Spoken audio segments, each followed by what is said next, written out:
پاکستان کے جو وزیر اعظم عمران خان صاحب خود استقبال کے لیے تیاریاں کر رہے ہیں. تحریک انصاف کی پوری کیبنٹ بھی اس حوالے سے متحرک ہے اور اسلام آباد سمیت ملک بھر میں جو ہے سیکیورٹی بھی ہائی الرٹ ہے اور ساتھ ساتھ ولی عہد کی اپنی سیکیورٹی اور اپنے لوگ جو ہیں وہ بھی اس دورے کو مانیٹر کرنے کے لیے پاکستان میں موجود ہیں. اور کہا جا رہا ہے کہ پاکستان کے اندر سعودی عرب کی جانب سے پہلی مرتبہ 20 ارب ڈالر کی ریکارڈ سرمایہ کاری کی جائے گی اور سعودی عرب کی طرف سے پاکستان کے اندر گوادر کے اندر آئل سٹی بھی بنایا جائے گا. اور ساتھ ساتھ دوسری جانب پاکستان کے وہ دشمن جو نہ صرف اسلامی دنیا کے اندر دراڑے پیدا کرنا چاہتے ہیں اور اسی طرح وہ دشمن جو پاکستان کے اندر بدامنی کو ہوا دینا چاہتے ہیں, وہ دشمن جو پاکستان اور سعودی عرب کے تعلقات کو کسی طرح سے قبول نہیں کرتے, وہ دشمن جن کو باقاعدہ ایرانی ایمبیسی جو پاکستان میں ہے وہ فنڈنگ کرتی ہے. ایرانی لابیاں پاکستان میں سعودی ولی عہد کے دورے کے حوالے سے کیا کرتوت کر رہے ہیں, کس طرح کی بھیانک سازش کر رہے ہیں. وہ لوگ جو عمران خان سے ملاقاتیں کر رہے تھے, آج ان کا اصل چہرہ سامنے آیا ہے, وہ خود عمران خان کے دشمن بن گئے ہیں. اسی حوالے سے اسلام آباد کے اندر جو ایک میڈیا ہے سحر ٹی وی بتایا جاتا ہے, یہ ایران سے چلتا ہے اور 4 زبانوں میں اس کی نشریات بتائی جاتی ہیں. سحر میڈیا کی ایک رپورٹ سامنے آئی ہے جس میں ایرانی ایمبیسی کی طرف سے چند لوگوں کو فنڈ کر کے اسلام آباد نیشنل پریس کلب کے سامنے انہیں جمع کیا گیا اور ان کو سعودی ولی عہد کے خلاف نعرے بازی اور سعودی ولی عہد کے دورے کو سبوتاژ کرنے کے لیے ابھارا گیا. یہی وجہ ہے کہ یہ لوگ جب اسلام آباد کے پریس کلب کے سامنے باہر جمع ہوئے تو انہوں نے سعودی عرب کے بارے میں سعودی ولی عہد کے دورہ پاکستان کے خلاف کیا بیانات دیے, یہ ہم آپ کو انہی کی زبان میں اور انہی کے ٹی وی چینل کی ایک رپورٹ میں آپ کو یہ تفصیلات اور حقائق آپ کو دکھا دیتے ہیں. سعودی ولی عہد محمد بن سلمان کے حالیہ دورے پاکستان کے موقع پر عوام میں شدید غم و غصہ پایا جاتا ہے. محمد بن سلمان پاکستان میں آ رہا ہے, وہ یمنی بچوں کا قاتل ہے, مطلب ایک انسان کو قتل کرنا پوری انسانیت کو قتل کرنے کا مترادف ہے. وفاقی دارالحکومت اسلام آباد میں مختلف سیاسی و مذہبی جماعتوں کی طرف سے محمد بن سلمان کے دورے پاکستان کے خلاف نیشنل پریس کلب اسلام آباد کے سامنے احتجاجی مظاہرہ کیا گیا. محمد بن سلمان جو کہ یمنیوں کا قاتل ہے اور آل سعود ہے, اسے یہاں پر نہیں آنا چاہیے. یہ ہمارا حکومت وقت سے مطالبہ ہے کہ پاکستان کی پاک سرزمین ہے, یہاں پر اس نجس کے پاؤں بھی نہیں آنے چاہیے. یزید وقت ظالم زمان بن سلمان کی مظاہرین سے خطاب کرتے ہوئے مقررین کا کہنا تھا کہ سعودی ولی عہد کا متوقع دورہ پاکستان کسی صورت قابل قبول نہیں. محمد بن سلمان کے جو کہ ہم جو دیکھ رہے ہیں دور حاضر میں جہاں پہ بھی جس کنٹری میں بھی جا رہا ہے, چاہے وہ یمن کی صورتحال ہمارے سامنے ہے, لبنان کی صورتحال ہمارے سامنے ہے, عراق کی صورتحال, شام کی صورتحال, جس ملک میں بھی گیا وہ آل یہود کا ایکسپورٹر بن کر, امریکہ کا ایکسپورٹر بن کر گیا اور اس کے اہداف اور مقاصد مسلمانوں کے لیے کوئی بھی مفیدیبل ثابت نہیں ہو سکتے. دوسری جانب سعودی ولی عہد محمد بن سلمان کے متوقع آمد پر متفقہ لاہ عمل کی تیاری کے لیے تحریک مظلومین جہاں کے زیر اہتمام حمایت مظلومین جہاں کانفرنس کا انعقاد کیا گیا. وہ اپنی اس آئسولیشن کو کور اپ کرنا چاہتے ہیں. اس کے لیے انہوں نے گزشتہ کچھ پیریڈ کے اندر دنیا میں جہاں پہ بھی وزٹس رکھے ہیں وہ ناکام ہوئے ہیں اور بعض جگہوں پہ تو شدید مظاہرے ہوئے ہیں, بعض جگہوں پہ ان کو کینسل کرنا پڑا ہے. لہٰذا اس وقت ان کی پوری یہ خواہش ہے کہ وہ اپنی اس تنہائی سے نکلیں. جہاں دوسرے ممالک میں محمد بن سلمان کو دورے کے موقع پر شدید عوامی رد عمل کا سامنا کرنا پڑا, وہیں پاکستان آمد سے قبل ہی عوام میں شدید غم و غصے کی لہر نظر آ رہی ہے. جہاں سعودی ولی عہد محمد بن سلمان نے اپنے متوقع پاکستان دورے سے بہت سارے توقعات وابستہ کیے ہوئے ہیں, وہیں شدید عوامی رد عمل سے ان کے توقعات پہ پانی پھر سکتا ہے. جی ہاں ناظرین کرام, آپ نے یہ رپورٹ ملاحظہ کر لی اور اس رپورٹ میں آپ نے دیکھ لیا سعودی ولی عہد جو پاکستان کے اندر 20 ارب ڈالر کی خطیر سرمایہ کاری کرنا چاہتے ہیں, ان کے خلاف پاکستان کے اندر موجود ایرانی ایمبیسی لوگوں کو ابھارتی ہے, لوگوں کو اسلام آباد نیشنل پریس کلب پر کھڑا کر کے پاکستان اور سعودی عرب کے تعلقات کو خراب کرنے کے لیے ان سے نعرے بازی کروائی جاتی ہے، سعودی ولی عہد کے خلاف بیان بازیاں کی جاتی ہیں۔ ہمیں اس سے کوئی اعتراض نہیں ہے کہ سعودی ولی عہد نے کیا کیا کیا نہیں کیا، ان کے خلاف آپ نعرے بازی کریں، جو مرضی کریں، لیکن سوال یہ ہے کہ آخر پاکستان کے اندر جب سعودی ولی عہد دورہ کر رہے ہیں، ان کو دورے سے روکنے کے لیے وال چاکنگ کی جاتی ہے اور ساتھ ساتھ مرد آباد کے نعرے لگائے جاتے ہیں، اور پھر عمران خان صاحب سے وہ لوگ جو عمران خان صاحب سے ملاقاتیں کر رہے تھے، ناصر عباس شیرازی مجلس وحدت المسلمین کی، اس کی تصویر بھی ہم آپ کو اپنی سکرین پر دکھائیں گے، ان ناصر عباس شیرازی نے عمران خان سے ملاقات کی، عمران خان ان کے دھرنوں میں گئے، سب کچھ ہوا، لیکن وہ پاکستان کے خلاف ان کی ویب سائٹ پر یہ بات لکھی ہے کہ انہوں نے اس دورے کی مذمت کی ہے۔ مجھے اس بات کی سمجھ نہیں آتی ہے کہ پاکستان کے اندر جب ایٹم بم بنایا جا رہا تھا، اس وقت سعودی عرب نے پاکستان کو اربوں ڈالر کی مدد کی، اور سعودی عرب پاکستان کا واحد ایسا دوست تھا۔ جب 1998 کے اندر پاکستان نے ایٹمی دھماکے کیے، پاکستان پر پابندیاں لگا دی گئی، پاکستان کی معیشت کو دیوالیہ کر دیا گیا، اس وقت سعودی عرب نے پاکستان کو 2 ارب ڈالر سے زائد کا مفت میں پیٹرول دیا، اور پاکستان کی حمایت میں سعودی عرب کھڑا ہو گیا، عالمی دنیا کو بتا دیا کہ سعودی عرب پاکستان کے خلاف کوئی بھی پابندیاں قبول نہیں کی جائے گی۔ دوسری طرف سے آپ ہماری سکرین پر یہ تصاویر کچھ دیکھ رہے ہیں، یہ وہ تصاویر ہیں جو کل ہم نے دیکھا ایران کی 40ویں جب سالگرہ تھی، اس وقت پاکستان کی شاہراہوں پر لگائی گئیں۔ ایک طرف سے ایران کے بارے میں یہ کہا جاتا ہے، اور دوسری طرف سے یہی لوگ جو ایران سے فنڈ لیتے ہیں، ایران کے فنڈ سے اپنے میڈیا نیٹ ورک چلاتے ہیں، وہ پاکستان کے خلاف اس طرح کی حرکات کر رہے ہیں جسے کسی طور پر بھی قبول نہیں کیا سکتا۔ ہر پاکستانی، ہر میڈیا چینل، ہر حکمران، ہر سیاستدان، ہر پاکستانی جو سیاستدان ہے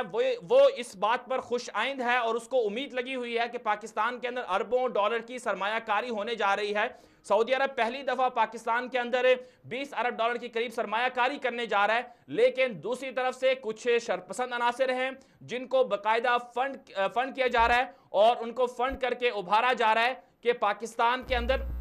جو یہ سعودی سرمایہ کاری ہو رہی ہے اس کو سبوتاژ کیا جائے۔ اسی حوالے سے بات کر لیتے ہیں، معروف اینکر پسند جناب احمد قریشی صاحب اس وقت ہمارے لائن پر موجود ہیں۔ احمد صاحب بہت بہت شکریہ، آپ نے ہمیں وقت دیا۔ یہ فرمائیے گا کہ پاکستان کے اندر سعودی ولی عہد کا دورہ، تاریخی دورہ سامنے آ رہا ہے، 20 ارب ڈالر کی سرمایہ کاری کی توقع کی جا رہی ہے، تو اس دورے کو پاکستان کے لیے بہت اچھا کہا جا رہا ہے، تو آپ پاکستان اور سعودی عرب کی تاریخ کو اور تعلقات کو اچھی طرح سے جانتے ہیں، آپ خود عرب ملکوں کے اندر رہے ہیں اور آپ اچھی طرح سے ان چیزوں کو سمجھتے ہیں، لیکن دوسری طرف سے کچھ لوگوں کو یہ دورہ ہضم نہیں ہو رہا، تو اس پر آپ کیا کہیں گے؟ بالکل، یہ کیونکہ پاکستان کے لیے ایک بہت اہم اسٹریٹجک دورہ ہے، اور سعودی ولی عہد جو ہیں وہ سعودی عرب جو ہے ایک بہت بڑی اکنامک پاور ہے۔ آپ کو پتہ ہے کہ سعودی عرب جو ہے دنیا کے 20 سب سے بڑے جو اکانومیز ہیں ان میں سے ایک سعودی عرب ہے، اور ایک اکنامک پاور ہاؤس ہے، تو سعودی عرب کے ولی عہد کا پاکستان آنا جو ہے اسٹریٹجک طور پر اور سیاسی اعتبار سے بہت اہم ہے پاکستان کے لیے، اور یہ صرف ایک معمولی نوعیت کا دورہ نہیں ہے جس طرح کے بائی لیٹرل ریلیشنز میں اس طرح کے دورے ہوتے ہیں، بلکہ جس طرح کی جو اسٹریٹجک ویژن جس پر سعودی ولی عہد کام کر رہے ہیں پورے خطے کے لیے، کام کے لیے، امن کے لیے، اور جو اسٹریٹجک الائنسز وہ بنا رہے ہیں، تو اس اعتبار سے اس دورے کو آپ اس طرح دیکھیں کہ اگلے 10-20 سال کے لیے جو یہاں اس خطے میں جو اسٹریٹجک ریلیشنز ہیں ان کی تعین کرے گا یہ دورہ جو ہے، تو اس اعتبار سارے اعتباروں سے یہ بہت اہم ہے۔ اب اس کو سبوتاژ کرنے کی کوشش 100% کی جائے گی، اس میں کوئی شک نہیں ہے، اور یہ کچھ قوتیں ہیں ہمارے خطے کے اندر جن کی یہ کوشش تھی، اور ہم نے دیکھا آج سے 3-4 سال پہلے کہ کس طرح پاکستان جو یہ پرانے اتحادی سعودی عرب ہو گئے، خلیجی ممالک ہو گئے، عرب ممالک ہو گئے، ان پاکستان اور ان کے درمیان میں ایک خلیج پیدا کرنے کی جو کوشش کی گئی تھی وہ ہم نے خود دیکھی تھی، اور اس کا فائدہ جو ہے بالآخر جو ہے اینڈ میں جا کے فائدہ جو ہے وہ بھارت نے اٹھایا تھا، اور بھارتی وزیر اعظم کو موقع ملا کہ وہ جا کے جو ہے جو خلا ہم نے چھوڑ دی یا ہمارے اندر پاکستان میں کنفیوژن پھیلا کے جو ہے وہ خلا پیدا کی گئی، اسے جو ہے بھارت نے جا کے پر کیا اور بھارتی وزیر اعظم نے پر کیا، اور یہ فائدہ جو ہے انڈیا کو ملا۔ تو یہ کوشش جو ہے اس کو سبوتاژ کرنے کی جائے گی، اور یہ افسوس کی بات ہے ڈیفینیٹلی، لیکن ہمیں بہت زیادہ اس پہ پریشان ہونے کی ضرورت نہیں ہے، اس پہ رکھنے کی ضرورت ضرور ہے.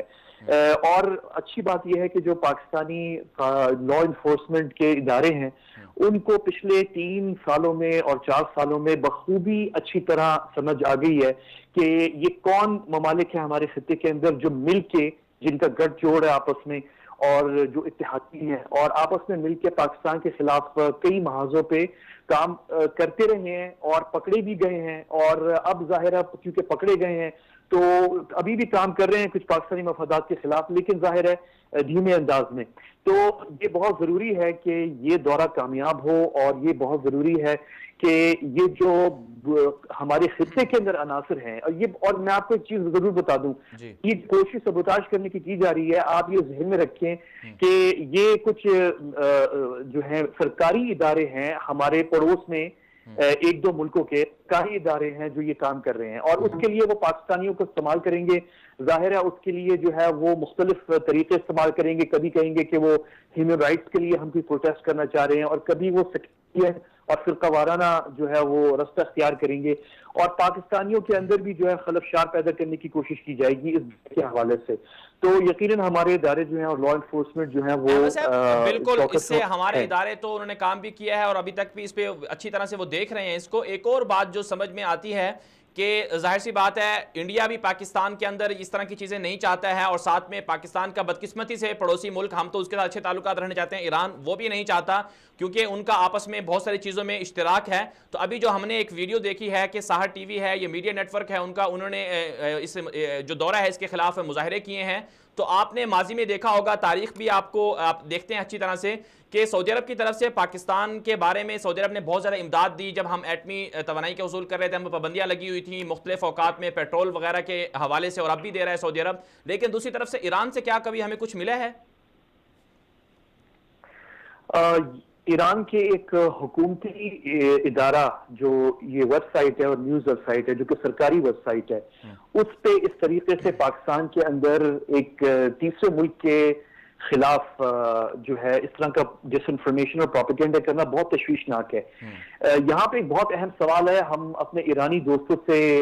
پوچھنا چاہتے ہیں, وہ بہت ضروری ہے, اور وہ یہ ہے کہ اگر بھارتی وزیر اعظم نریندر مودی آپ کے ایران کا دورہ کرتا ہے اور کئی دفعہ کر چکے ہیں وہ, اور وہ پاکستان میں دہشت گردی میں ملوث ہیں, تو کیا ایران کے اندر کوئی وہاں پہ اس طرح کی ڈیمونسٹریشن اور پروٹیسٹ نکلوا سکتا ہے؟ کیا یہ پاکستان سے کوئی ایسا کام کر سکتا ہے کہ ایران میں آپ کے مہمان کے خلاف جو ہے پروٹیسٹ کروائے؟ تو یہ بڑی سیریس چیز ہے اور میں اس پہ تھوڑا سا حیران ہوں, کیونکہ میرا خیال یہ تھا کہ شاید ایسا نہیں ہوگا, کیونکہ آپ کو یاد ہے آج سے 1-1.5 سال پہلے پاکستان کی اعلیٰ قیادت, فوجی قیادت بھی, پاکستان کے آرمی چیف بھی ایران گئے تھے اور جو ہے کئی بہت آفیشیل جو ہے ایکسچینجز ہوئے ہیں پاکستان ایران کے درمیان, اور یہ سننے میں آ رہا تھا کہ یہ طے ہو گیا ہے کہ ایران کو بھی بتا دیا گیا ہے کہ دیکھیں نہ آپ ہمارے مفادات کے خلاف کام کریں گے, ہمارے بھی مفادات ہیں مڈل ایسٹ میں اور ایران کے بھی ہیں, نہ ہم آپ کے مفادات کے خلاف کام کر رہے ہیں اور نہ آپ نے ہمارے مفادات کے خلاف کام کرنا ہے. تو یہ انڈرسٹینڈنگ ہو چکی ہے. تو اب یہ کہ وہاں کے کچھ سرکاری آؤٹ لیٹس نیوز کے ایرانی حکومت کے اس طرح کے کام میں ملوث ہیں, تو یہ بڑی تشویشناک بات ہے. اس سے ایک اور چیز ثابت ہوتی ہے, میں آپ کو بتا دوں آخر میں, کہ پاکستانی جو ہے کوئی کچھ اس طرح کی حرکتیں نہیں کر رہا. یہ اگر ایران سرکاری ادارے 1-2 اس کو کوریج دے رہے ہیں تو اس پہ یقیناً جو ہے پیچھے انٹیلیجنس ادارے بھی ہوں گے جو آرگنائز کر رہے ہیں اس طرح کی پروٹیسٹ, کیونکہ ہم نے کم از کم پاکستانی جو جماعتیں ہیں, چاہے وہ کسی بھی مذہبی جماعت ہو یا سیاسی یا کسی مکتبہ فکر سے ہو, ابھی تک کسی نے کوئی اس طرح کی حرکت نہیں کی. اور اگر یہ حرکت ابھی اس وقت کی جا رہی ہے ایک بیرونی ملک ویب سائٹ سے, ایک پڑوس میں ایک ملک کی ویب سائٹ سے, اور وہ ایسی ویب سائٹ جو ان کی سرکاری بھی ہے, گورنمنٹ فنڈڈ ہے اور وہ اوپنلی کہہ بھی رہی ہے اپنی آن لائن, تو یہ تو بڑی افسوسناک بات ہے اگر ایران ایسی حرکت کرے گا. احمد صاحب آپ چونکہ میڈیا سے بھی منسلک رہے ہیں اور اب بھی میڈیا سے منسلک ہیں, آپ نے دیکھا ہوگا کہ پیمرا نے ایسے چینل کو جو بیرونی فنڈڈ ہیں ان کو بین کیا ہوا ہے, پابندی لگائی ہوئی ہے. سہر ٹی وی کے پاس بھی لائسنس تو نہیں ہے پاکستان کے اندر پیمرا کا, لیکن اس کے باوجود وہ کوریج کر رہی ہے, اس کا ان کے پاس باقاعدہ لوگو ہے, یہ سب چیزیں ہیں, تو اس پر پھر ایکشن تو بنتا ہے. اس میں کوئی شک نہیں ہے, کیونکہ میرے خیال میں تو کوئی ایسا چینل پاکستان میں نہیں چل رہا ہے اور نہ ان کو کوئی ایسا دیا ہوگا چلانے کے لیے. اب وہ کہیں اچانک میں کوئی نکال لے اور ویڈیو بنا کے اپنی ویب سائٹ پہ جو کہ پاکستان کے باہر ہے اس پہ لگا دے, تو اس پہ ڈیفینیٹلی پیمرا کو جو ہے وہ نظر رکھنی چاہیے. لیکن ایک چیز ہم کلیئرٹی کر لیں کہ تمام پاکستانیوں کے مفاد میں اچھے تعلقات سعودی عرب سے اور خلیجی ممالک سے تمام پاکستانیوں کے مفاد میں ہیں. سب سے بڑا جو ڈیاسپورا ہے پاکستانی, جو کمیونٹی ہے پاکستان کے باہر, وہ یورپ اور امریکہ میں نہیں, خلیج میں ہے اور سعودی عرب میں بالخصوص ہے, اور اس میں تمام پاکستانی ہیں بغیر کسی تفریقے کے, بغیر کسی ڈسکریمنیشن کے, چاہے وہ پاکستانی جو ہے کسی خاص مکتب فکر سے تعلق رکھتا ہو یا کسی خاص سیاسی جماعت کو سپورٹ کرتا ہو. اور یہ وہ ممالک ہیں ہمارے حلیف جو تمام پاکستانیوں کے لیے انہوں نے دروازے کھولے ہیں. تو میرے خیال میں کوئی پاکستانی نہیں ہے جو اس طرح کی شیطانیت یا ایسی حرکت کرنا چاہے گا کہ ایک مہمان پاکستان کا جو بہت اہم ملک کا مہمان ہے ان کے خلاف جو ہے اس طرح کی حرکت کی جائے. اور میرے خیال میں یہ سفارتی آداب کے بالکل مخالف ہے کہ ان کی موجودگی میں کوئی پڑوس ملک جو ہے, جیسے کہ اب یہ سامنے ایک دو ثبوت آ رہے ہیں, یہ جو ویب سائٹ کا آپ نے بھی ذکر کیا ہے, تو یہ غلط بات ہوگی کہ یہ اس طرح کی حرکت کریں. اس پہ نوٹس جو ہے ہماری حکومت کو لینا چاہیے, اور ہمارے اپنے دوستوں کو, ایران ہمارا بھائی برادر مسلمان ملک ہے, ان کو بتانا چاہیے کہ یہ حرکت جو کر رہے ہیں یہ غلط ہے. کبھی بھی ایران کے اندر پروٹیسٹ مظاہرے اسپانسر نہیں کروائیں گے جب وہاں پہ وزیر اعظم مودی جاتے ہیں, اور کئی دفعہ جا چکے ہیں, اور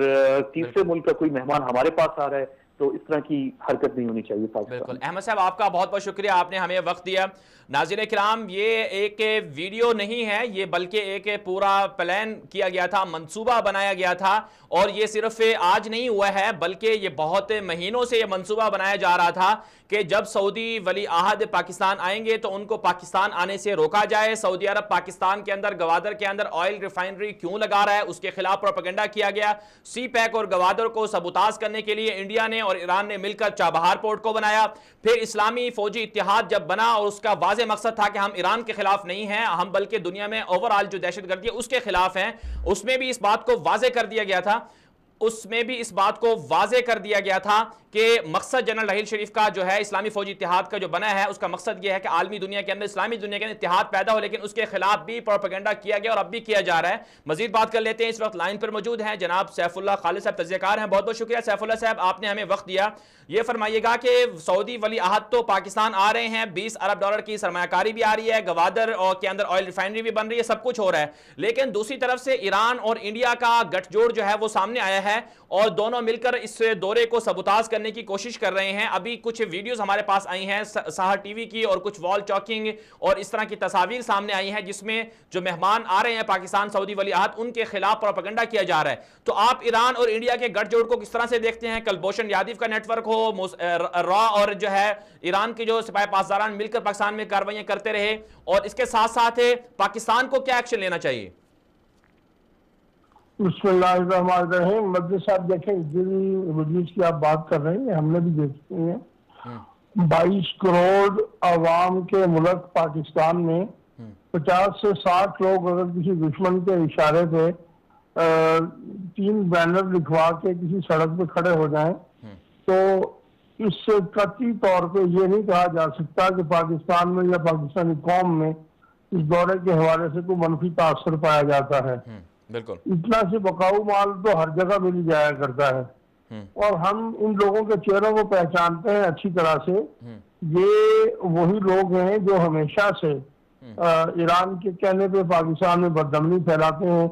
مظاہرے وغیرہ بھی کر لیتے ہیں, اور دہشت گردی میں بھی ملوث رہے ہیں. اور یہ MWN کے لوگ تھے, انہوں نے ہوٹل کی بکنگ کروائی, انہوں نے ہی اس کے بعد 60-70 لوگ اچانک سڑک پہ آئے اور بینر کھول کے 2-2.5 منٹ کی نعرے بازی کی اور غائب ہو گئے. تو یہ تو ایسے ہی ایک اسپانسرڈ جلوسی تھی جس کو کہہ سکتے ہیں. کہتے ہیں کہ اسے ایرانی ایمبیسی کی طرف سے کچھ فنڈڈ ہوتی ہے, ایران کی طرف سے فنڈڈ ہوتی ہے. یقینی سی بات ہے, یہ لوگ انہی کے اشارے پہ, ہم ان سارے لوگ جو اس مظاہرے میں شریک تھے اور پھر اس کی جو ہوٹل میں بکنگ کروائی گئی, یہ وہی لوگ تھے جو ہمیشہ سے ایران کی فنڈنگ پہ کام کرتے ہیں, اور ان کے مقاصد جو ہیں ایران کی فنڈنگ, ایران کا پیسہ کھانا ہے. اور آپ دیکھیں کہ وہ ایک ملک کی فنڈنگ کے ساتھ یقینی بات ہے وہ کوئی 100 یا ہزاروں میں تو نہیں ہوتی,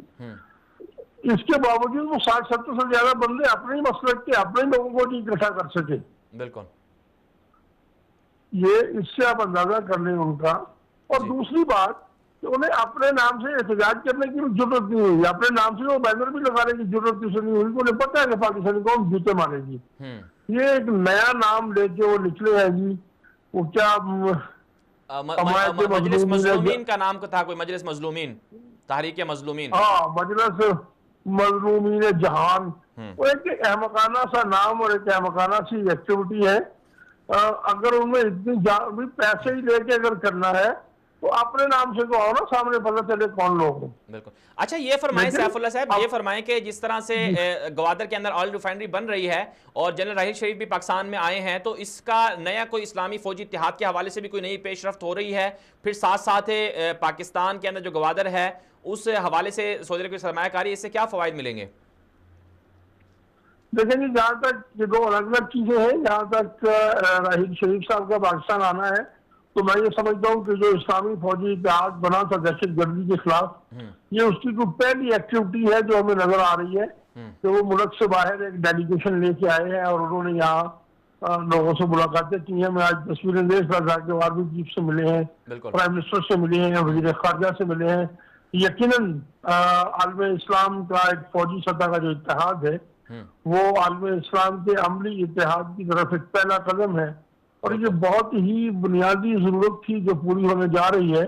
اور بعض لوگ تو یہ بھی کہتے ہیں کہ اس کی جو رفتار ہے اس کو مزید تیز ہونا چاہیے تھا, وہ عملی شکل سامنے آنی چاہیے تھی. لیکن بہرحال جو لوگ یہ کام کر رہے ہیں انہیں ہی پتا ہے کہ کتنے مسائل ہیں اور کیسے کیسے وہ کام کر رہے ہیں. اس کو پاکستان میں تو انتہائی تحسین کی نظر سے دیکھا جاتا ہے, اور میں یہ سمجھتا ہوں کہ عالم اسلام کے لیے یہ بہت بڑی خوشی کی خبر ہوگی کہ دہشت گردی کے خلاف جو فوجی اتحاد ہے وہ عملی شکل میں سامنے آیا اور اسی قیادت اس طرح سے عالم اسلام کے دورے پہ نکلے. تو جہاں تک گوادر کا معاملہ ہے تو گوادر میں پاکستان کے پہلے تو چین تھا, دوسرا سعودی عرب کا وہاں آنا اور اس میں سرمایہ کاری کرنا, یہ ہم سمجھتے ہیں کہ دونوں ملکوں کے تعلقات کے لیے بھی اہم ہے اور خطے کے امن کے لیے بھی بہت اہم ہے, اور اسپیشلی پاکستان کے اقتصادی حالات کے لیے اس کی اہمیت سے انکار ممکن نہیں ہے. چلیں سیف اللہ صاحب, آپ کا بہت بہت شکریہ, آپ نے وقت دیا ہمیں. ناظرین کرام, سعودی ولی عہد کا دورہ پاکستان تو سامنے آ رہا ہے. 16 فروری کو پاکستان میں آ رہے ہیں. 20 ارب ڈالر کی سرمایہ کاری بھی آ رہی ہے, اور ایک نہیں, دو نہیں, تین نہیں, کئی جہاز بھی ساتھ میں تاجروں کے بھر کے وہ پاکستان میں لا رہے ہیں. سرمایہ کاری بھی ہونے جا رہی ہے. دوسری طرف سے دشمن اس دورے کو سبوتاژ کرنے کی کوششیں کر رہے ہیں, اور وہ دشمن کون ہے؟ وہ پاکستان کے وہی روایتی حریف جو دشمن ہے, جو یا تو انڈیا کی طرف سے ہے, ظاہر سی بات ہے کلبھوشن یادو کا جو نیٹ ورک پاکستان میں پکڑا جانا, اور پھر اس کے ذریعے سے پاکستان کے اندر بدامنی کے جو بڑے بڑے واقعات کا پکڑا جانا, اور پاکستان کے اندر بلوچستان کے اندر جس طرح سے علیحدگی پسندوں کو فنڈنگ کی گئی انڈیا کی طرف سے کلبھوشن یادو کے نیٹ ورک سے. اور کلبھوشن یادو کا جو نیٹ ورک تھا یہ ایران سے آیا تھا, ایرانی پاسپورٹ تھا. اس کے ساتھ ساتھ عزیر بلوچ کا جو ایک لیاری کے اندر, کراچی کے اندر ٹارگٹ کلنگ کی جو ایک بڑا ماسٹر تھا, وہ بھی ایران کے پاسپورٹ پر پکڑا گیا. اور ساتھ ساتھ بابا لاڈلا اور مہدی موسوی اور پتہ نہیں کیا کتنے نام ہیں جس حوالے سے پکڑے گئے ہیں. ایران اور انڈیا کے آپس میں تعلقات کیا ہیں, اور ایران اور انڈیا آپس میں دونوں مل کر پاکستان کے خلاف سازشیں کیا کر رہے ہیں, اور پاکستان کو کتنا ان دونوں ملکوں سے جو ہے وہ احتیاط اور محتاط رہنا چاہیے, یہ ہم آپ کو اس رپورٹ میں دکھا دیتے ہیں. رپورٹ دیکھیے گا, اس کے بعد واپس آتے ہیں, مزید بھی بات کریں گے, ہمارے ساتھ رہیے گا.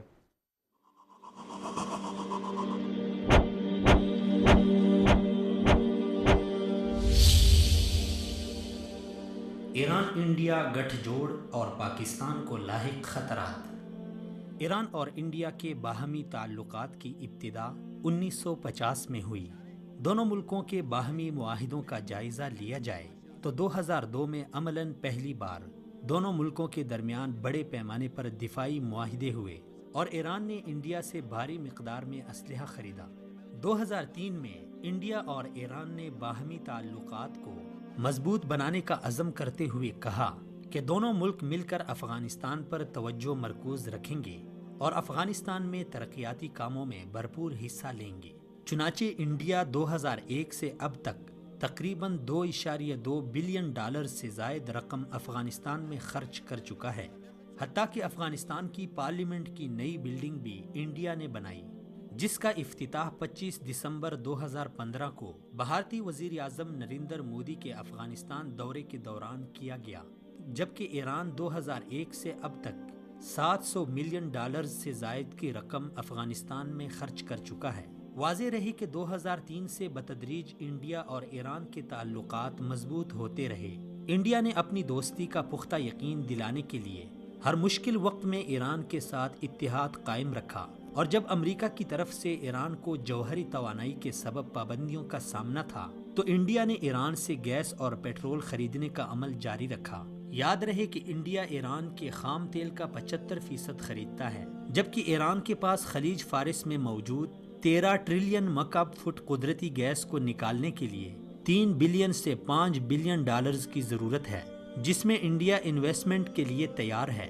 انڈیا ایران کی قدرتی گیس کو انڈیا منتقل کرنے کے لیے فی الوقت 1400 کلومیٹر زیر سمندر پائپ لائن بچھانے کا منصوبہ بنا رہا ہے، جو چابہار پورٹ سے ہوتی ہوئی براستہ عمان انڈیا پہنچے گی، جس کے ذریعے روزانہ 31 ملین کیوبک سے زائد گیس منتقل ہو سکے گی۔ اس کے لیے انڈیا اور ایران کے درمیان 2016 میں $4.5 بلین کا معاہدہ بھی ہو چکا ہے۔ انڈیا کی اس خواہش کی تکمیل کے لیے چابہار بندر پورٹ کے مکمل ہونے کا انتظار ہے۔ ایک رپورٹ کے مطابق 2016 تا 2017 کے درمیان دونوں ملکوں کے درمیان تقریباً $13 بلین کی باہمی تجارت ہوئی۔ 2016 میں انڈیا کے وزیر اعظم نریندر مودی پہلی بار ایران کے دورے پر گئے۔ اس دورے کے دوران انہوں نے ایران کے ساتھ پہلی بار $500 بلین کی خطیر رقم کے معاہدے کیے۔ $500 بلین کی یہ رقم چابہار پورٹ سمیت ایران میں ریل، روڈز اور دیگر ترقیاتی کاموں پر خرچ کی جائے گی۔ بعد ازاں 15 فروری 2018 کو ایرانی صدر تقریباً 10 سال بعد پہلی بار 3 روزہ آفیشل دورے پر انڈیا پہنچے۔ اس دورے کے دوران ایرانی صدر حسن روحانی نے بھارتی وزیر اعظم کے ساتھ 9 معاہدے کیے۔ ان معاہدوں میں اہم معاہدہ 18 ماہ کے لیے چابہار پورٹ کو انڈیا کے حوالے کرنا اور انڈیا کو سلامتی کونسل کی مستقل رکنیت کے لیے ویٹو پاور کی حمایت کرنا شامل ہے۔ ایران اور انڈیا کے باہمی تعلقات کا مختصر جائزہ لینے کے بعد یہ حقیقت سامنے آتی ہے کہ پاکستان کے خلاف ایران اور انڈیا دونوں کے اہداف مشترکہ اور بہت زیادہ مماثلت رکھتے ہیں۔ چنانچہ دونوں ملک جنوبی ایشیا میں بالادستی چاہتے ہیں۔ دونوں ملک مل کر افغانستان پر کنٹرول حاصل کرنا چاہتے ہیں، جس پر کسی حد تک دونوں کامیاب بھی ہو گئے ہیں۔ دونوں ملک پاکستان کو بائی پاس کر کے سینٹرل ایشیا اور یورپ کی منڈیوں تک رسائی چاہتے ہیں، جس کے لیے گوادر پورٹ کے مقابلے میں ایک طرف چابہار پورٹ پر تیزی سے کام جاری ہے تو دوسری طرف عراق، شام، لبنان اور یمن میں ایران اپنے مفادات کو محفوظ بنانے کے لیے کوشاں ہے۔ اسی طرح دونوں ملک دفاعی طور پر پاکستان کو کمزور کرنے کے لیے پاکستان کی اسٹریٹجک ڈپتھ پر قبضے کے لیے بھی جدوجہد کر رہے ہیں۔ اسٹریٹجک ڈپتھ یعنی تصویراتی گہرائی یا تصویراتی تبدیلیاں ایک ایسی عسکری اصطلاح ہے جسے دنیا بھر میں عسکری ادارے اپنی دفاعی حکمت عملی کے لیے استعمال کرتے ہیں تاکہ دشمن کے خطرات سے بچنے کے لیے اسٹریٹجک ڈپتھ کو استعمال کر کے ممکنہ نقصان سے بچنے کی کوشش کی جائے۔ سیاسی طور پر اسٹریٹجک ڈپتھ سے مراد ایسی پالیسی لی جاتی ہے کہ جس کے ذریعے کوئی بھی ملک دشمن ممالک کے خطرات سے نمٹنے کے لیے بالترتیب اپنے قریبی ممالک پر فوکس کر کے ہمہ وقت ان کے ساتھ بہترین اور خوشگوار تعلقات استوار کرنے کی کوشش کرتا ہے۔ یاد رہے کہ پاکستان کی اسٹریٹجک ڈپتھ افغانستان کو سمجھا جاتا ہے۔ سوویت یونین کی افغانستان میں دراندازی کے وقت پہلی بار 1980 کی دہائی میں افغانستان کو پاکستان نے اسٹریٹجک ڈپتھ ڈکلیئر کر کے ممکنہ خطرات سے بچنے کے لیے جدوجہد کی،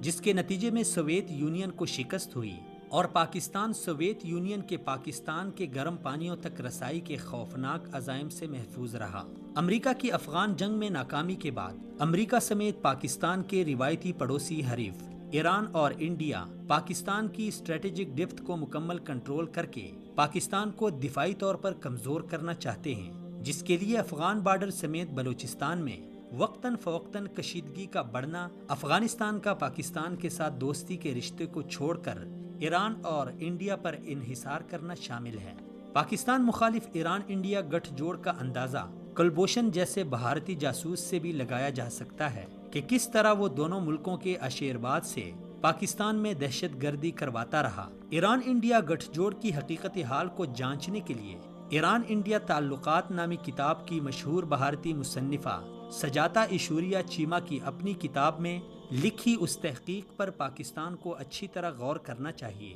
جس میں انہوں نے واضح طور پر کہا کہ ایران اور انڈیا کے درمیان 2003 میں طے پانے والے معاہدے کے وقت نیو دہلی ڈکلیریشن میں یہ بات طے پائی تھی کہ انڈیا اور پاکستان کی ممکنہ جنگ کے وقت ایران انڈیا کو اپنے فوجی اڈے سپرد کرے گا۔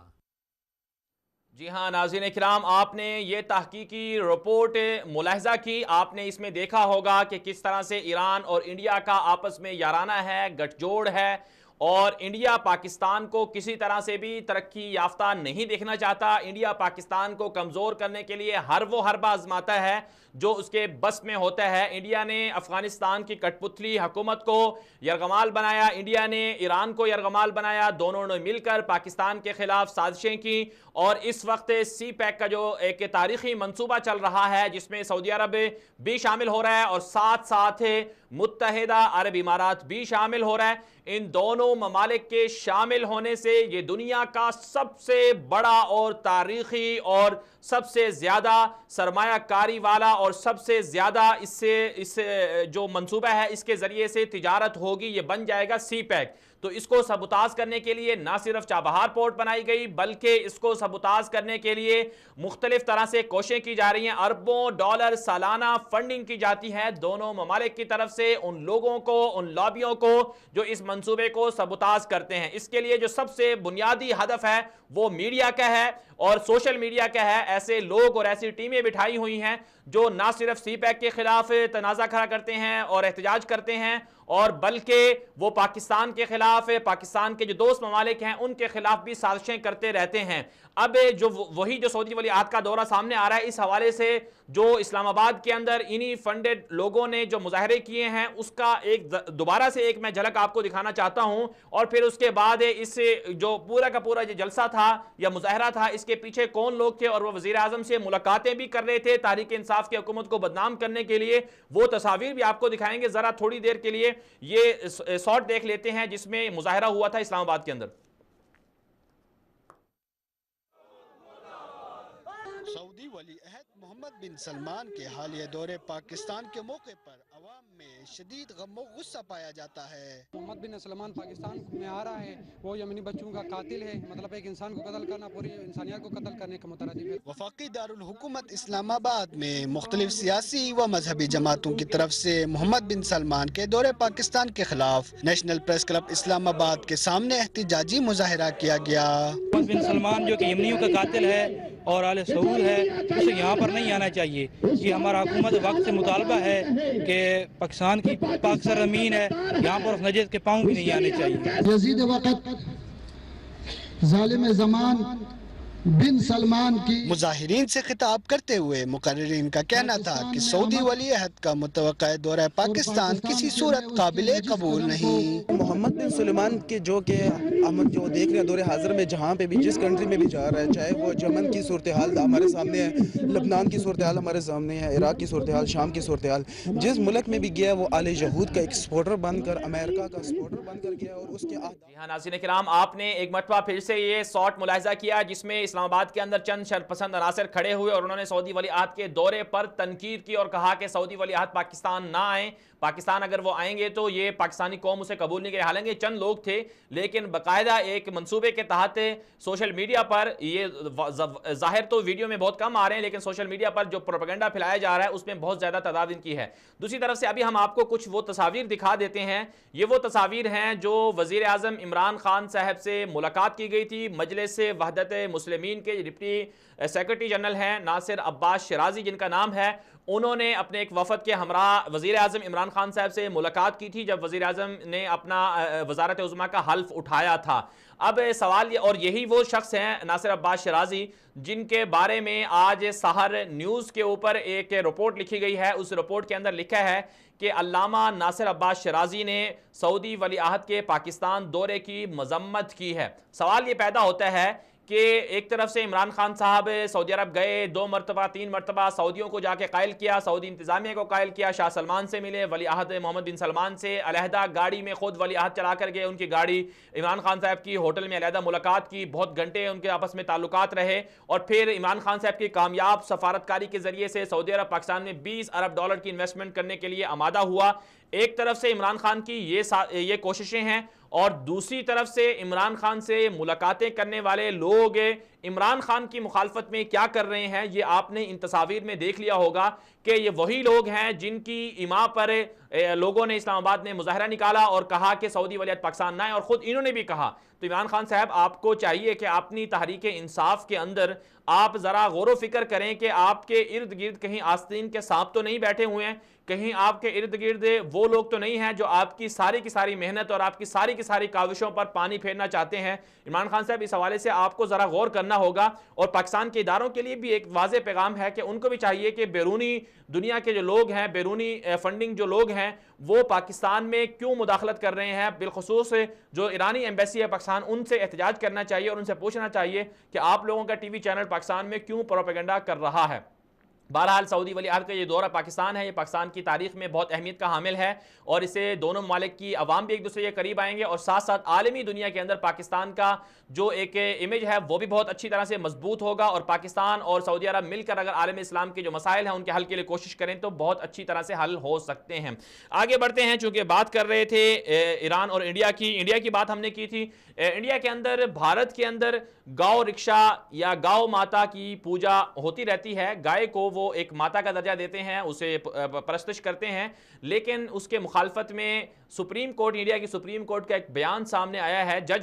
جج نے کہا ہے جو لوگ گاؤ کو یا گائے کو ماتا کہتے ہیں، اس کی پوجا کرتے ہیں، وہ لوگ دراصل جو ہیں ان کے دماغ میں گوبر بھرا ہوا ہے، وہ لوگ عقل مند نہیں ہیں، وہ احمق لوگ ہیں۔ اور دوسری طرف سے وزیر اعظم نریندر مودی بھارت کے، وہ یہ کہہ رہے تھے آج ایک تقریب کے اندر کہ جو گائے ہے وہ ان کی روایت اور ثقافت کا حصہ ہے، اور وہ کسانوں کو گائے پالنے کے لیے بہت پیسے دیں گے۔ لیکن انڈیا کے اندر یہ گاؤ ماتا ہے کیا چیز، گاؤ رکشا ہے کیا چیز، اس حوالے سے ایک رپورٹ ہے، ذرا وہ رپورٹ دیکھ لیتے ہیں، اس کے بعد واپس آتے ہیں، ہمارے ساتھ رہیے گا۔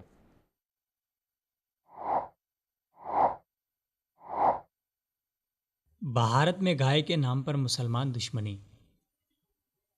بھارت میں ہندو انتہا پسند تنظیم بی جے پی کے برسر اقتدار آتے ہی ہندوستان میں مسلمانوں کے لیے جینا اجیرن بن گیا ہے۔ ایک انتہا پسند دہشت گرد رہنما نریندر مودی کے وزیر اعظم بننے کے بعد بی جے پی بھارت کو ایک ہندو ریاست بنانے میں مکمل طور پر کوشاں ہے۔ جگہ جگہ مسلمانوں کو زود و کوب کرنا، انہیں دھمکانا اور ان پر تشدد کرنا عام سی بات بن گئی ہے۔ بھارتی ریاست گجرات میں اپنی وزارت اعلیٰ کے دوران مودی نے ہزاروں مسلمانوں کو شہید کر دیا تھا۔ احمد آباد کے مسلمانوں پر مودی کے لگائے زخم آج بھی تازہ ہیں، اور آج وہی دہشت گرد 1.25 ارب انسانوں کی آبادی کا وزیر اعظم بنا دیا گیا ہے۔ نریندر مودی کے تربیت یافتہ غنڈوں نے ان دنوں بھارت میں گاؤ رکشک کے نام پر دہشت گردی پھیلا رکھی ہے، جس کی زد میں آ کر کئی مسلمانوں کو شہید کیا جا چکا ہے۔ گائے ذبح کرنے کے جھوٹے الزام میں مسلمانوں کو مسلسل قتل کیا جا رہا ہے۔ حال ہی میں ماہ اپریل کی ابتدا میں بھارتی ریاست راجستھان میں دن دہاڑے سڑک پر ایک شخص کو ہندو انتہا پسندوں کے ہجوم نے قتل کر ڈالا۔ پہلو خان نامی مسلمان راجستھان سے دودھ کے لیے گائے خرید کر لا رہا تھا کہ اسے سڑک پر سرعام ڈنڈوں سے مار مار کر قتل کر دیا گیا، جبکہ گائے خریدنے کی رسیدیں دکھانے پر دہشت گردوں نے وہ رسیدیں بھی پھاڑ ڈالیں۔ بھارت میں گائے کے محافظوں کے نام پر مسلمانوں کا قتل عام اور ان پر تشدد کرنے والے ہندوؤں کی اکثریت بیرون ملک گائے کا گوشت فروخت کرنے میں ٹاپ پر ہے۔ ہندوستان میں بھی جہاں جہاں مذبح خانے ہیں، وہاں بھی سرکاری اجازت سے کھولے گئے ان مذبح خانوں پر گائے کا گوشت فروخت کرنے والے ہندو ہی ہوتے ہیں، جبکہ ظلم صرف مسلمان قصابوں پر ہوتا ہے جو یا تو وہاں ملازم ہوتے ہیں یا دہاڑی دار مزدور۔ جبکہ بھارت میں گائے کے چمڑے سے مصنوعات بنانے والی کئی عالمی کمپنیاں کام کرتی ہیں جو گائے کے چمڑے کے جوتے، بیلٹ اور جیکٹ وغیرہ بنا کر سرعام فروخت کرتی ہیں، لیکن انہیں وہاں کھلی چھوٹ ہے۔ بھارتی ریاست اتر پردیش میں حال ہی میں وزیر اعلیٰ منتخب ہونے والا ہندو انتہا پسند یوگی آدتیہ ناتھ بھی انہی انتہا پسند ہندو دہشت گردوں کا سرغنہ ہے جن کے نزدیک انسان سے زیادہ گائے کی قیمت ہے۔ یوگی آدتیہ ناتھ گائے کے محافظین کے نام پر گینگ وار چلاتا ہے، جس کے وزیر اعلیٰ بننے کے بعد اتر پردیش کے مسلمان اور دیگر اقلیتیں خوف و ہراس میں مبتلا ہیں۔ یوگی کے علاوہ بھی بی جے پی کے کئی ارکان اسمبلی اس طرح کے قتل و غارت اور تشدد میں پیش رہتے ہیں۔ انڈیا کی وسطی ریاست تلنگانہ سے بی جے پی کے ایک ہندو رکن اسمبلی ٹی راجا سنگھ کے بقول ان کے نزدیک گائے کی قیمت انسان سے زیادہ ہے۔ ٹی راجا سنگھ کے مطابق وہ گائے اور ہندوؤں کے حق کے لیے قانون ہر طرح سے ہاتھ میں لینے اور اسے اپنی مرضی سے استعمال کرنے کا قائل ہے۔ اس انتہا پسند رکن اسمبلی نے یہاں تک کہہ دیا کہ وہ بغیر روک ٹوک کے گائے کا گوشت کھانے والوں کو اعلانیہ قتل کر سکتا ہے۔ یہ حال صرف چند ناموں کا ہے جو کسی طرح میڈیا پر سامنے آئے، جبکہ بھارت کی گلی کوچوں میں ایسے مودیوں، یوگیوں اور ٹی راجا سنگھوں کی بھرمار ہے جو بہانے کی تلاش میں مسلمانوں کا خون کر رہے ہیں۔ دنیا کی سب سے بڑی جمہوریت ہونے کا دعویٰ اور سیکولر ریاست کا نام نہاد دھوکہ بھارت کے اصل چہرے کو عیاں کر رہا ہے، جس میں واضح طور پر نظر آ رہا ہے مودی اور اس جیسے دیگر انتہا پسند بھارت کو ہندوؤں کی کالونی بنانا چاہتے ہیں، جہاں ہندوؤں سے زیادہ تعداد میں اجتماعی طور پر اقلیتیں بستی ہیں۔ جی ہاں ناظرین کرام، آپ نے بھارت کے اندر شدت پسند بھارت کا چہرہ ملاحظہ کر لیا کہ بھارت کے اندر کس طرح سے شدت پسندی برتی جاتی ہے اور مسلمانوں کے خلاف کس طرح سے نفرت امیز رویہ اپنایا جاتا ہے۔ بھارت کے اندر گائے کے نام پر کئی مسلمانوں کے خلاف مقدمات ہوئے، کئی کو قتل کر دیا گیا، کئی کو ایسی فوٹیج بھی آئی ہیں کہ گائے ذبح کی گئی تو اس غریب بیچارے مسلمان کو ذبح کر دیا گیا گائے کے ساتھ۔ اس قدر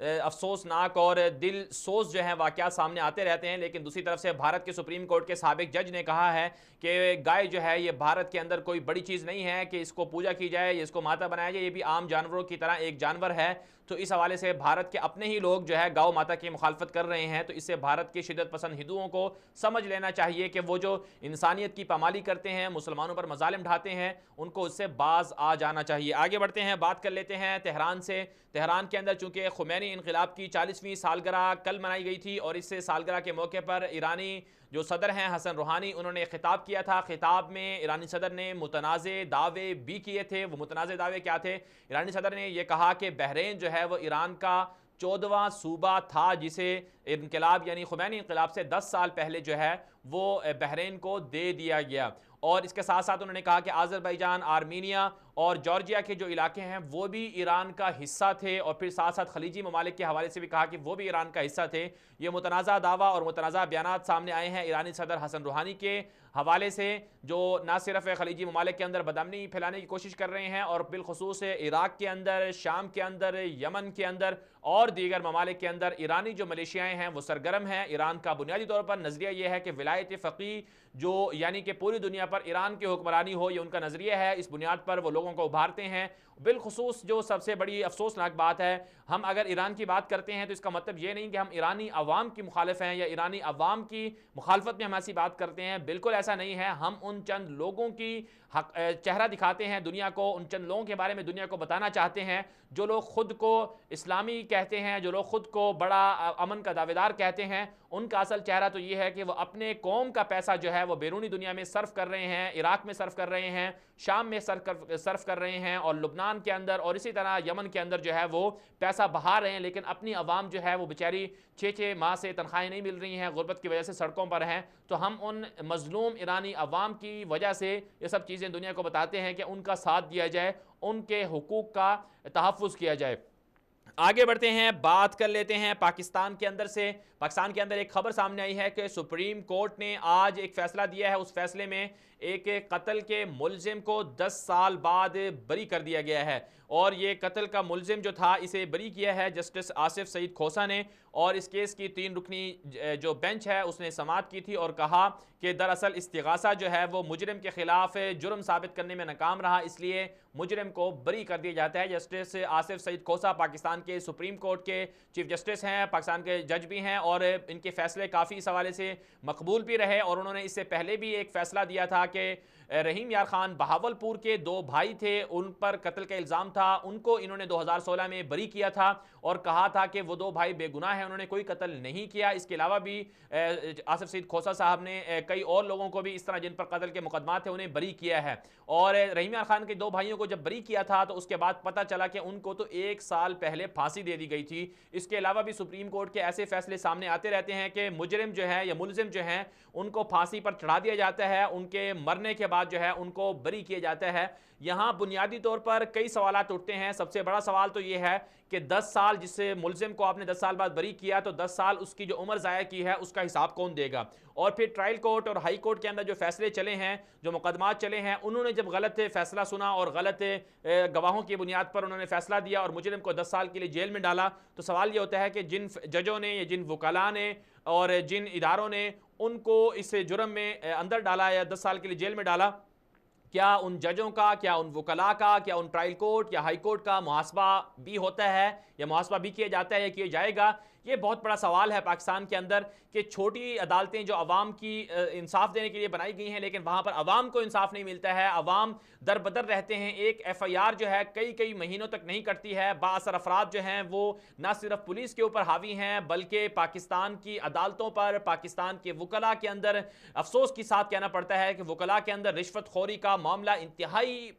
بہت زیادہ ہے. ججز بھی کرپشن تک میں ملوث پائے گئے ہیں. تو عدالتوں کا، ٹرائل کورٹ کا، ہائی کورٹ کا، سپریم کورٹ کا، ججوں کا، وکلاء کا محاسبہ کب ہوگا؟ یہ تحریک انصاف کی حکومت کے لیے بہت بڑا چیلنج ہے کیونکہ ہم آئے روز اس طرح سے جنگ ہنسائی ہوتی ہے کہ 10 سال ملزمان کو ناحق قید کر دیا جاتا ہے، ان کی مرنے کے بعد انہیں رہا کر دیا جاتا ہے. آصف سعید کھوسہ صاحب، آپ نے جو فیصلے دیے ہیں بہت اچھے ہیں لیکن اسے قوم سراہتی بھی ہے، لیکن سوال یہ ہے جن لوگوں نے غلط پہلے فیصلے دیے تھے ان کے خلاف بھی کوئی آپ نے کوئی اصلاحات کرنی ہے، ان کے خلاف بھی کبھی کوئی آپ نے ایکشن لینا ہے، ان کا بھی کوئی حساب کرنا ہے. یہ قوم آپ سے سوال پوچھتی ہے. معزز چیف جسٹس صاحب کو اس حوالے سے غور کرنا چاہیے. آگے بڑھتے ہیں، بات کر لیتے ہیں عوام کے ٹیکسوں پر عیاشیاں کرنے والے حکمرانوں کا اصل چہرہ بے نقاب ہوا ہے. عوام کے ٹیکسوں سے پاکستان کے خزانے کو بھرا جاتا ہے. عوام کے ٹیکسوں سے پاکستان کے اسمبلی کے جو ایک اجلاس ہے کئی کروڑ میں پڑتا ہے، اس اجلاس کو چلایا جاتا ہے. عوام کے ٹیکسوں سے پاکستان کے اندر جو ووٹ ہوتے ہیں کئی ارب روپے لگ جاتے ہیں ووٹ کے اوپر. سیاستدان عوام کے پیسوں پر ووٹ لڑتے ہیں، ووٹ لیتے ہیں، الیکشن لڑتے ہیں، انتخابات میں حصہ لیتے ہیں. پھر عوام کے ٹیکسوں ہی سے سیاستدان جو ہے وہ اپنی گاڑیاں چلاتے ہیں، گاڑیاں حاصل کرتے ہیں، پیٹرول ڈلواتے ہیں، اور اگر سر میں کسی کے درد ہو جائے تو وہ گولی بھی جو سیاستدان لیتے ہیں وہ بھی عوام کے ٹیکسوں سے بنی ہوتی ہے، عوام کے ٹیکسوں سے خریدی ہوتی ہے. تو اب ایک افسوسناک جسے ہم کہہ سکتے ہیں کارنامہ سامنے آیا ہے. پنجاب اسمبلی کے اندر 2016 کے اندر تنخواہوں میں، اراکین کی تنخواہوں میں 100% اضافہ کیا گیا تھا. اور پھر ابھی جو تحریک انصاف کی حکومت آئی ہے پنجاب کے اندر، پنجاب حکومت کے اندر جو ہے تحریک انصاف ہی کے رکن نے کہا کہ پنجاب اسمبلی کے اراکین کی تنخواہیں بہت کم ہیں، انہیں مزید اضافہ کیا جائے، ان میں مزید اضافہ کیا جائے اور الاؤنسز اور مراعات میں بھی اضافہ کیا جائے. یہ پنجاب کے اندر ہوا ہے، اسی چند دن پہلے ہوا ہے. اور کل جو ہے وہ کے پی اسمبلی کے اندر جو ہے ایک کسی طرح کا بل منظور ہوا ہے. اس میں کہا گیا ہے کہ کے پی اسمبلی کی جو اراکین ہیں صوبائی اسمبلی کے، ان کی تنخواہوں میں بھی اضافہ کیا جائے، الاؤنسز میں بھی اضافہ کیا جائے. دوسری طرف سے قائمہ کمیٹی جو ہے پاکستان کی قومی اسمبلی کی 3 درجن سے زائد جو قائمہ کمیٹیاں ہیں، ان کے جو چیئرمین منتخب ہوئے ہیں ان کے الاؤنسز اور مراعات اور ساتھ جو ہے دیگر جو ہے ان کے جو مراعات ہیں ان میں بھی اضافہ کیا گیا ہے. اور یہ اضافہ کوئی معمولی نہیں ہے بلکہ ہزاروں میں ہے. اور ماہانہ جو ہے کئی سو لیٹر جو ہے وہ پیٹرول ملتا ہے، 1-2 گاڑیاں ملتی ہیں، کلرک ملتے ہیں اور گارڈ ملتے ہیں اور پتہ نہیں کیا کچھ ملتا ہے. اور جو منسٹرز ہیں ان کی تنخواہیں الگ الگ ہیں. تو عوام کے ٹیکسوں سے عیاشیاں کرنے والے یہ حکمران اگر عوام کو جواب دینا چاہیں تو ان سے ایک بہت بڑا سوال ہے کہ پاکستان کے اندر جو قومی اسمبلی کے اندر رکن بنتا ہے یا پارلیمنٹ یا صوبائی اسمبلی کے اندر رکن بنتا ہے، ظاہر سی بات ہے وہ کوئی عام آدمی تو ہوتا نہیں ہے. عموماً وڈیرے، سیاستدان، جاگیردار یہ لوگ ہوتے ہیں اور ان کے پاس بھی جو ان کے اثاثے ہوتے ہیں وہ کوئی ہزاروں میں نہیں ہوتے، لاکھوں میں بھی نہیں ہوتے، بلکہ اراکین پارلیمنٹ جو ہوتے ہیں عام طور پر آپ یوں کہہ سکتے ہیں کہ 90% یا 95% لوگ ایسے ہیں جن کے اثاثے لاکھوں میں ہیں اور بلکہ کروڑوں میں ہیں، اور بہت کم لوگ ہیں جن کے اثاثے لاکھوں میں ہوں گے یا اس سے کم ہوں گے. تو ایسے اراکین پارلیمنٹ جن کے پاس خود فیکٹریاں ہیں، بڑے بڑے بزنس ہیں اور جن کے پاس اربوں کھربوں روپے ہیں، کروڑ پتی ہیں، بڑے باہر کی دنیا میں ان کے بڑے فلیٹس ہیں اور اس طرح کاروبار ہیں، تو ان سے سوال یہ بنتا ہے کہ جناب علی آپ کو اگر سر میں درد ہوتا ہے تب بھی آپ اسی سرکاری پیسے سے عوام کے ٹیکسوں کا جو خزانہ جمع ہوتا ہے اس سے آپ دوائی خریدتے ہیں. اگر آپ کو بخار ہو جاتا ہے تو تب بھی آپ عوام کے ٹیکسوں سے جا کر علاج کرواتے ہیں. یہ عوام کے ساتھ مذاق نہیں تو اور کیا ہے؟ تو یہ پاکستانی سیاستدانوں کا چہرہ ہے. اور یہاں پر ایک عجیب بات یہ ہے کہ تنخواہوں میں، مراعات میں جب اضافے کی بات آتی ہے تو تو سارے سیاستدان جو آپس میں ایک دوسرے کے دشمن ہوتے ہیں سب متفق ہو جاتے ہیں. تحریک انصاف کے لوگ، پیپلز پارٹی کے لوگ، نون لیگ کے لوگ، باقی جماعتوں کے لوگ مل کر کہتے ہیں کہ ہاں جی بالکل عوام کے جو پیسوں پر جو ہے وہ تنخواہوں میں اضافہ کیا جائے، اراکین پارلیمنٹ کی تنخواہوں میں اضافہ کیا جائے. تو عوام کو سوال کرنا چاہیے. قومی اسمبلی کو بنے ہوئے 6 ماہ تقریباً ہو چکے ہیں، اور ان 6 ماہ میں عوام کے لیے ان سیاستدانوں نے کیا کیا؟ کچھ نہیں کیا. عوام کے اوپر ٹیکسوں کا نفاذ کیا، عوام کے اوپر بجلی مہنگی کر دی، اور عوام کے جو مہنگائی ہے، جو بنیادی ضروریات کی چیزیں ہیں انہیں مہنگا کر دیا، اور دوسری طرف سے اپنی تنخواہوں میں اضافہ جو ہے ان سیاستدانوں نے کر دیا. تو یہ سیاستدان عوام کے محافظ ہیں، عوام کے نمائندے ہیں یا دشمن ہیں؟ عوام کو خود فیصلہ کرنا چاہیے. آگے بڑھیں گے، بات کر لیتے ہیں سمندر میں ڈوبنے والے ننھے شامی بچے ایلان کردی، جن کی تصویر دنیا بھر میں وائرل ہوئی تھی، اور دنیا کا ہر وہ شخص جس نے اس تصویر کو دیکھا تھا وہ ایک بات ضرور اس نے افسوس کیا، اس کی آنکھوں میں ضرور آنسو آئے تھے. یہ وہ بچہ ہے ایلان کردی، جسے 2 ستمبر 2015 کو ترکی کے ساحل سمندر کے پاس مردہ حالت میں دیکھا گیا تھا، پایا گیا تھا. ان کی تصویر وائرل ہوئی تھی، اور دنیا بھر میں سوشل میڈیا پر لوگوں نے اس تصویر کو لگایا تھا، اور لوگوں نے اس تصویر کو لگانے کے بعد جو بشار الاسد کے مظالم تھے، یورپ کے مظالم تھے، عالمی طاقتوں کی جو خانہ جنگی تھی، اس مظالم کے خلاف بھرپور مذمت کی تھی. آج بھی شام کے اندر 10 سے 15 لاکھ کے قریب لوگ مارے جا چکے ہیں، اور شام کے تقریباً 60 لاکھ سے زائد شامی جو ہیں وہ مختلف ملکوں میں دربدر ہیں. اپنے گھروں سے ان کو نکال دیا گیا ہے، ان کی زمینیں، ان کا کاروبار سب کچھ چھین لیا گیا ہے. تو ایلان کردی یہ جو بچہ تھا، اس نے دنیا کو جگایا اور دنیا کو بتایا کہ شام کے اندر کس طرح سے بچوں پر ظلم ڈھائے جا رہے ہیں. ہزاروں کی تعداد میں بچے ہیں جنہیں قتل کر دیا گیا ہے بشار الاسد نے اور ان کے حلیف جو اتحادی تھے، روس، ایران، امریکہ، یورپ، ان سب نے مل کر. تو ایلان کردی کے نام پر جرمنی کے اندر ایک امدادی بحری جہاز تھا، اسے موسوم کیا گیا ہے. اس جہاز کا پہلے نام کوئی اور تھا، اس جہاز کے نام کو ایلان کردی کا نام دیا گیا ہے. یہ ایک اچھا فیصلہ ہے. اسپین کے اندر جو ہے یہ ایک تقریب ہوئی ہے اس جہاز کے نام کو تبدیل کرنے کے حوالے سے. اس میں ایلان کردی کے والد، ان کی بہن اور ان کے دیگر رشتہ دار بھی موجود تھے. ان کے والد نے کہا کہ ہمیں بہت خوشی ہے کہ ہمارا وہ بچہ جس نے دنیا کو جگایا تھا، ان کے نام سے جہاز کو موسوم کیا گیا ہے، اور جرمنی نے موسوم کیا ہے. وہ جرمنی جو شامی مہاجرین کو جرمنی میں داخل ہونے سے روک رہا تھا، وہ جرمنی جو شامی مہاجرین کو یورپ میں داخلے سے پریشان تھا اور ترکی کو کہہ رہا تھا کہ ہم آپ کو نیٹو میں شامل کر لیں گے، یورپی یونین میں شامل کر لیں گے، شامی مہاجرین کو اپنے پاس ہی رکھو، یورپ میں نہ آنے دو. ایلان کردی کے نام پر یہ جہاز کا موسوم ہونا دنیا کے لیے ایک طرح سے یاد بنے گا. دنیا کو پتہ چلے گا کہ شام کے اندر کس طرح سے بچوں کا قتل عام کیا ہے ان لوگوں نے، اسلحے کے بیوپاروں نے. وہ لوگ جو عوام پر اسلحے کا تجربہ کر رہے تھے، ان کا حقیقی چہرہ اور اصل چہرہ، مکروہ چہرہ جو ہے وہ سامنے آئے گا. آگے بڑھتے ہیں، بات کر لیتے ہیں سعودی عرب سے. سعودی ولی عہد نے کنگ عبداللہ پورٹ کا افتتاح کر دیا ہے. یہ کنگ عبداللہ پورٹ جو ہے سعودی عرب کی پہلی پرائیویٹ پورٹ ہے اور سعودی عرب کی دوسری بڑی جو ہے یہ بندرگاہ ہے جس کا افتتاح کیا گیا. سعودی ولی عہد نے اس کا افتتاح کیا اور 2020 کے اندر کروڑوں جو بڑے بڑے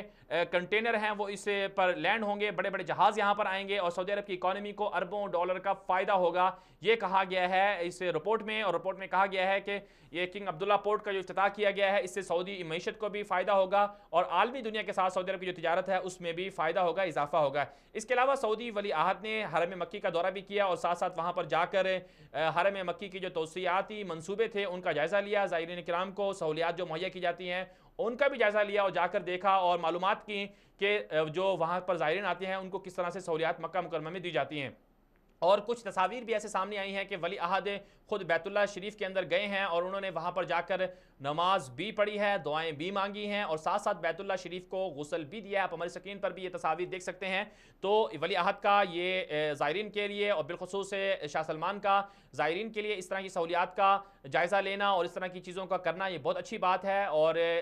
زائرین کرام عمرہ پر جو لوگ آئے ہوتے ہیں، حج پر جو لوگ آئے ہوتے ہیں، ان کی خدمت جو ہے ایک بہت بڑی عبادت اور شرف اور فخر کی بات ہے. یہ اسلام سے پہلے بھی ایسا ہوتا رہا اور اب بھی ہو رہا ہے، لیکن بہرحال سعودی حکومت کو بہت سارے ایسے مسائل ہیں زائرین کے، انہیں حل کرنا چاہیے. بالخصوص 2000 ریال جو فیس ہے عمرہ زائرین پر، اس حوالے سے پاکستان کی گورنمنٹ کو بات کرنی چاہیے کہ وہ عمرہ زائرین کے لیے سہولیات پیدا کریں. اور اچھی بات یہ ہے کہ سب سے زیادہ عمرے کی جو تعداد ہے وہ پاکستانیوں کی ہے. پاکستانی سب سے زیادہ حج پہ بھی آتے ہیں، عمرے پہ بھی آتے ہیں اور حرم شریف سے، حرم مکی سے، حرم مدنی سے پاکستانیوں کی یہ محبت بہت بڑے ایک اسلام سے اور قرآن و سنت سے عشق کا ایک ثبوت ہے جسے ہر جو مسلمان ہے اسے اپریشیٹ کرتا ہے، اسے داد دیتا ہے۔ بہرحال دنیا ایک اور سٹوری ہمارے پاس رہ گئی ہے، وہ ہم بات کر لیتے ہیں حج پالیسی 2019 کی۔ باقاعدہ منظوری دے دی گئی ہے، پرائیویٹ اداروں نے دوسری طرف سے حکومت کے خلاف ایک احتجاج کرتے ہوئے حج کو ذرا سستا کیا ہے۔ حج پالیسی کے اندر یہ کہا گیا ہے کہ جو حج ہے اس میں اضافہ ہوا ہے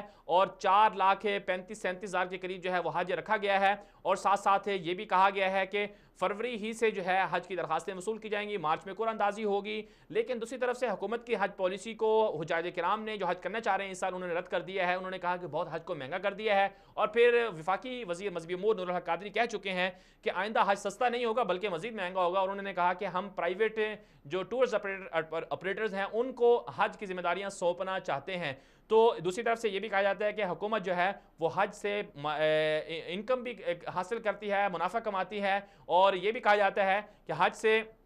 حج کی جو رقم ہوتی ہے اسے سودی بینکوں میں رکھا جاتا ہے اور پھر وہاں سے جو ہے اس سے منافع سمیٹا جاتا ہے۔ حج 2019 کے لیے جو لوگ حج کا ارادہ رکھتے ہیں ان کے لیے سہولیات کس طرح سے ہوں گی یہ تو وقت ہی بتائے گا، لیکن بہرحال حج بہت مہنگا کر دیا گیا ہے اور اس میں کوئی کمی بھی نہیں ہو رہی۔ یہ ایک بہت افسوسناک بات ہے۔ اس حوالے سے تحریک انصاف کی گورنمنٹ کو مزید کچھ لائے عمل کرنا چاہیے۔ دوسری طرف سے جو پرائیویٹ ایک ادارہ تھا پاکستان کے اندر، انہوں نے اپنی طرف سے اعلان کیا ہے کہ حج وہ حکومت سے 50, 60, 70 ہزار روپے سستا رکھیں گے۔ تو اور دوسری طرف سے سابق جو وفاقی وزیر مذہبی امور تھے جو سردار یوسف، انہوں نے بھی کہا تھا کہ اگر ان کو بھی کچھ حکومت کے پیکج کے مقابلے میں انہوں نے کہا تھا اگر وہ اس سے 50, 60 ہزار روپے کم بھی دیں تو وہ کئی حاجیوں کو جو پاکستان کے سارے حاجی ان کو لے کے جا سکتے ہیں۔ تحریک انصاف کی گورنمنٹ کو اس حوالے سے غور و فکر کرنا چاہیے۔ حجاج کرام اللہ کے مہمان ہوتے ہیں، ضیوف الرحمان ہوتے ہیں، ان کے تمام مسائل کو حل کرنے کے لیے سنجیدگی سے کوشش کرنی چاہیے، اور بالخصوص وہ لوگ جو 40 سال 50 سال 30 سال سے انتظار کرتے ہیں، پیسے جوڑتے رہتے ہیں اور پھر وہ حج کرتے ہیں، ان کی خواہشات کا خیال رکھنا چاہیے۔ دنیا میرے آگے پروگرام کی آج کی ٹاپ سٹوریز پر اتنا ہی۔ دنیا بھر سے ہم اپنے اس پروگرام میں خبروں کو شامل کرتے ہیں، اس پر تبصرہ کرتے ہیں، اور اگر کہیں کسی مظلوم پر ظلم ہوتا ہے تو اس ظلم کے خلاف آواز اٹھاتے ہیں۔ پاکستان کے دشمن، عالم اسلام کے دشمن، اور اسی طرح عالم اسلام کے اتحاد کو پارا کرنے والے جو بھی دشمن ہوں گے ان کے خلاف ہم بات کرتے ہیں۔ اس حوالے سے اگر آپ ہمیں اپنا فیڈ بیک دینا چاہتے ہیں تو ہمارے آفیشیل چینلز کے تھرو آپ ہم سے رابطہ کر سکتے ہیں۔ بالخصوص 24 اردو کا جو آفیشیل پیج ہے فیس بک، اس کو فالو کر سکتے ہیں، اور ساتھ ساتھ دنیا میرے آگے جو آفیشیل پیج ہے فیس بک پر اسے فالو کر سکتے ہیں۔ ٹویٹر پر ہمارا اکاؤنٹ ہے دنیا میرے آگے کے نام سے، اس کے ذریعے آپ ہم سے رابطہ کر سکتے ہیں، اور ساتھ ساتھ جی میل ہے ہمارا